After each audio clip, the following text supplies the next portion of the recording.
खबर भोपाल से। अब 15 फरवरी के बजाय 1 मार्च से बोर्ड की परीक्षाएं की गई हैं जाएंगी। माध्यमिक शिक्षा मंडल की साधारण सभा में यह फैसला लिया गया है। जल्द ही आदेश और टाइम टेबल भी जारी कर दिया जाएगा। माध्यमिक शिक्षा मंडल के सदस्यों के विरोध के बाद ये तारीख बदली गई है। देखिए, पहले 15 फरवरी से 20 मार्च के बीच ये 10वीं और 12वीं की बोर्ड की परीक्षाएं होनी थी, लेकिन अब इसकी तारीख बदल दी गई है और इसका जल्द ही आदेश और टाइम टेबल भी जारी कर दिया जाएगा। यानी कि पहले जो 15 फरवरी से शुरू होनी थी, अब 1 मार्च से 10वीं और 12वीं की बोर्ड परीक्षाएं शुरू होंगी। माध्यमिक शिक्षा मंडल की साधारण सभा में यह फैसला लिया गया है। जल्द ही इस चीज का औपचारिक आदेश और टाइम टेबल भी जारी किया जाएगा। माध्यमिक शिक्षा मंडल के सदस्यों ने विरोध किया था, जिसके बाद इस तारीख में बदलाव किया गया है। पहले 15 फरवरी से 20 मार्च के बीच में 10वीं और 12वीं की परीक्षाएं होनी थी। अब 1 मार्च से इन परीक्षाओं का आरंभ होगा। ज्यादा जानकारी के साथ जी मीडिया संवाददाता प्रिया पांडे हमारे साथ जुड़ गई हैं। प्रिया, पहले तारीख थी 15 फरवरी, अब 1 मार्च की गई है। विरोध जताया गया और अब यह फैसला माध्यमिक शिक्षा मंडल की सभा में। देखिए, बिल्कुल शिवांगी, मध्य प्रदेश माध्यमिक शिक्षा मंडल के तमाम बोर्ड के जो छात्र छात्राएं हैं उनके लिए सबसे बड़ी खबर है इस वक्त कि 15 फरवरी के बजाय अब जो टाइम टेबल जारी होगा, 1 मार्च से परीक्षाएं जो हैं वो शुरू होंगी।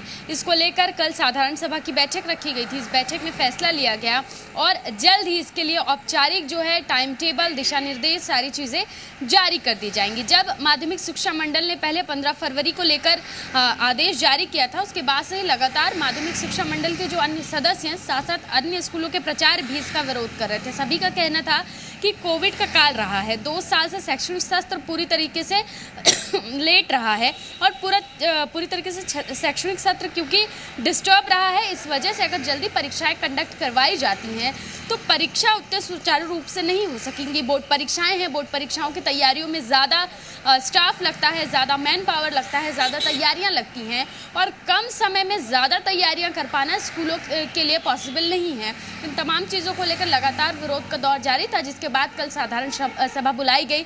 उसमें फैसला लिया गया, 15 दिन और डिले कर दिया गया है और उसके बाद अब जल्द ही नया टाइम टेबल जारी कर दिया जाएगा।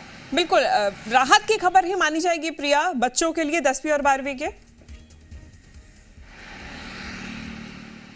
देखिए, बिल्कुल राहत की ही बात है। बच्चों को 15 दिन और तैयारी करने का मौका मिलेगा। साथ ही साथ जो शैक्षणिक कैलेंडर डिस्टर्ब था पिछले 2 सालों से, उसमें भी जो नुकसान हुआ है उसका भी भरपाई करने का मौका मिलेगा। कहीं ना कहीं ये वही बच्चे हैं जो 8वीं 9वीं ऑनलाइन माध्यम से पास होते हुए आए हैं या जो अलग अलग माध्यमों से पास होते आए हैं, ऑनलाइन उन्होंने पढ़ाई की है, तो कहीं ना कहीं अब उन्हें और टाइम मिलेगा अपना रिविजन कर सकें, अपने सिलेबस और स्ट्रॉन्ग कर सकें और शिक्षकों को से भी लगातार संपर्क कर सकते हैं। लगातार ज़्यादातर स्कूल ऐसे ही हैं जो एक्स्ट्रा क्लासेस भी लगा रहे हैं, स्पेशली क्लासेस भी लगाएंगे बोर्ड परीक्षाओं के दौरान, खासकर उन बच्चों के लिए जो पिछले 2 सालों से ऑनलाइन माध्यम से पढ़ रहे थे, ऑनलाइन माध्यम से परीक्षा दे रहे थे, ताकि उन्हें किसी भी तरीके का अगर कोई कन्फ्यूजन हो तो वो दूर कर सके। 2 साल से बच्चे घर पर ही रहकर पढ़ रहे थे, घर पर ही रहकर परीक्षा दे रहे थे। अब एकाएक बोर्ड की परीक्षा देंगे तो कहीं ना कहीं बड़ी चुनौती जो है वो बच्चों के लिए भी थी। ऐसे में 15 दिन का टाइम और मिल जाएगा और ये जो फैसला लिया गया है, अब लिहाजा राहत की खबर है इन बच्चों के लिए भी और साथ ही साथ शिक्षकों के लिए भी, और भी ज्यादा उनको समय मिलेगा शैक्षणिक कैलेंडर को